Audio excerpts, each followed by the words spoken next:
Initiating moisture.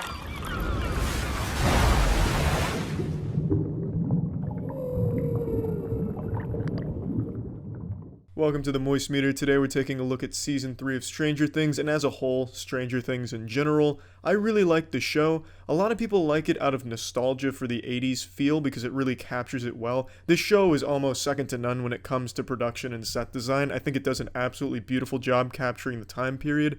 But for me personally, it doesn't elicit nostalgia because I wasn't born in the 80s. I was early 90s, 94. So I was past the 80s time into the 90s where everything was extremified, You didn't just have basketball, you had slam ball, jumping around on trampolines, breaking ankles, breaking dicks. So I don't get the feeling of nostalgia, and I still fucking love the show. But in Season 3, I did get some fat nostalgia boners from one particular place in the show that's very integral to the entire development of the season, and that's the mall. The mall in this show is absolutely beautiful, and it really captures what pre-2000 malls looked like. Where I grew up, the mall I went to was pretty old-fashioned, and it looked almost exactly like this one, eerily similar, in fact. And watching this season, I was having some fucking flashbacks, Vietnam style, to some events that happened in my childhood at that mall. I saw my first pair of tits at that mall, in fact, like live titties. I'm not going to get into the story. There's really not much of a story. The area I grew up in was also pretty crime-ridden, so it's just, drugs and shit. But anyway, it brought up old memories, and it was very nostalgic for me. I fucking loved that mall. And I love seeing that design reflected in this season. I really fucking like that setting, and man oh man does it look great in this season. The whole season is fantastic. I actually think it's the strongest season. I liked it more than the first season. The second season I enjoyed, but I thought there was a lot of low points. And it's going to be hard to talk about Season 3 and Stranger Things in general without getting into spoilers, but the shit's been out for 4 days, so I'm sure most of you have already seen it. So just this is a forewarning for spoilers coming up, because there's things that I didn't quite care for really get into spoiler territory, but overall, I loved it. I really did. I really enjoy the characters. I think the characters are super strong, super well written, and they're able to deliver, well, not the characters, but the writers are able to deliver a really fun story told very well with a lot of moving parts to it, and it has that really nice cheesiness that I always like to see. In this season, there's the new enemy introduced, some evil Russians that have invaded Hawkins for a dubious, nefarious, evil mastermind comic book shit plot line that is never really touched on. The motivation for why the Russians are trying to get into the Upside Down and, reopen the gate isn't really explored. It's just kind of left up to the viewer's interpretation. What you kind of get is military reasons. So I'm sure they will expand on why they're doing it more in the next season. But I don't think that's a big deal to leave it vague like that. I'm sure they're going to expand on it, of course. And to be honest, it really kind of fits the vibe of an old 80s style movie where the only plot development and plot device you get is there's some goddamn evil Russians doing some creepy shit with demons. That about covers it. And you don't need to know why. You just need to know it's there, and you got to start coming in guns blazing, tits flying off and shit. So I'm fine with them leaving the motivations vague. I really just enjoyed almost everything about this season. The only things that I can even point out that I didn't care for were some plot holes and also some plot lines that didn't really go anywhere. The biggest one there is Billy and Mike's mom.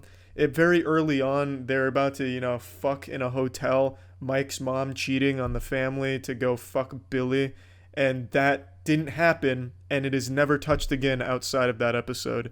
Nothing develops from that. It has no purpose at all, and it just kind of fades out of everyone's memory. I just don't really see why that was even thrown in there in the first place. I don't really get what it added to Billy's character, nor Mike's mom. I thought maybe Mike's mom would be a bigger role in this season, but she is not.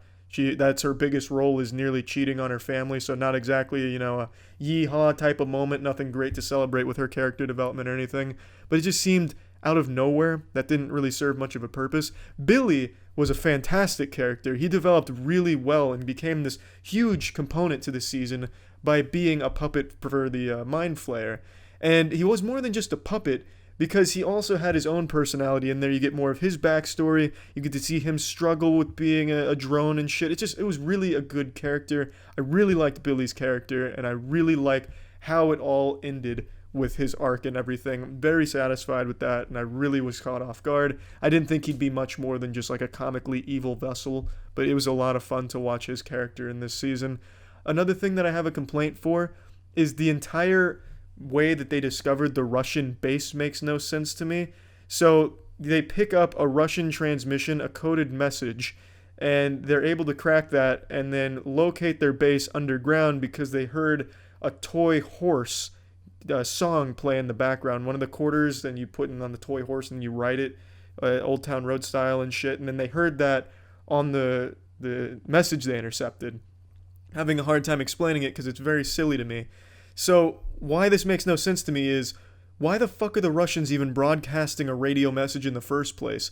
Everyone from the Russian division, the evil organization, Umbrella Corp, everyone was already on the same page. The coded message said where all their shit was going, why it was going there, and when it was going there.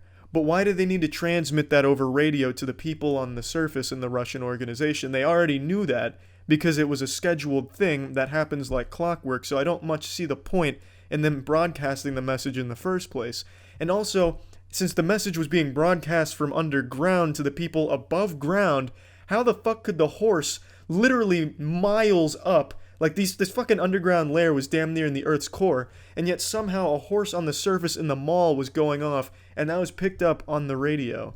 And that's how they were able to identify where the base was. How the fuck could that happen? There's no way, unless that horse is transmitting at the same frequency or something. I don't exactly know how ham radios work or anything, but that makes no sense to me. It made no sense to me, and it still doesn't. I also don't really understand what the point was of having the rats and people eating fertilizer and poison and stealing tools, because that was never referenced again, and it all stopped kind of after one day. And that was huge for a little bit. It was this huge pandemic going around Hawkins where rats were eating fertilizer and then people were eating fertilizer and presumably all bringing it back to the Mind Flayer, but it was never used or explored. The only reference to it that I can connect the dots to is he was using it to make the humans, explode into mush, but why does he need that? That doesn't really help him either, because he could do that himself, as he demonstrated. He didn't need the chemicals to make it easier. Another thing that I thought is maybe they brought it to him to make him into like a different substance, kind of like what was referenced with Scott when they were working on the magnet. Maybe that's what he was doing, but again, that's not really explained. It just doesn't really make much sense. They just had this whole plot line of fertilizer and poison being ingested and nothing coming from it, but for a little while that was a big deal, and then all of a sudden it stops with no explanation either.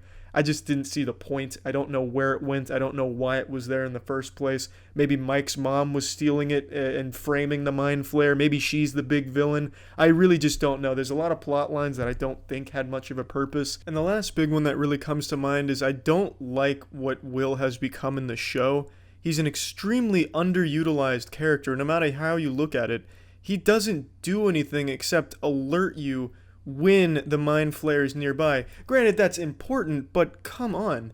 Every other character has moments to shine in the season. Literally every other character does some important stuff and plays a very big role and has meaningful moments, but Will is delegated to just being like a proximity detector, like a smoke detector, for when the Mind Flayer is nearby. Yes, I know it's important, but the only time he can ever sense he's nearby is when the group already knows he's nearby. He rubbed his neck when the Mind Flayer's coming to the fucking mall. They knew that because Billy was outside, keeping them there. He rubs his neck when they're in the cabin, but they knew that because they A, saw him, and B, Nancy had already figured out that the Mind Flayer was on its way. It's just, he's used as kind of just like this siren that goes off when the people are already there, when the bad guy's already there. So it's just kind of an underwhelming role, and I really wish they would do more with his character, because I think he's a really good character. But man, when you have him be nothing but someone begging for Dungeons and Dragons, and only meaningful contributions become, hey guys, neck's tingling, he's probably nearby. Oh, you already knew that? Well, now you know for sure. It's just, it's underwhelming, and it makes me upset that he is not a bigger component to the show or the important things that happen in the show. I do think that in season 4 or season 5, I don't know how many fucking seasons they're doing, but I do think he will be a huge part of the show. But for right now, I can't help but feel disappointed with how he's developing. And that's the last big complaint I have about season 3. overall, season 3 I think was the strongest. I also liked how it became a little bit more violent. I think that violence really added another level of imposing, like an imposing aura around the Mind Flayer. It really showed how evil and how high the stakes were regarding this character. You knew he was bad, you knew he did a lot of crazy bad shit, and you definitely saw some violent crazy shit in the other seasons, but in this one, it's downright, visceral. It's not afraid to be really violent or make some hard decisions with characters and stuff like that. And I really think that added a lot to making the villain that much more intense and more fun and satisfying in the conclusion.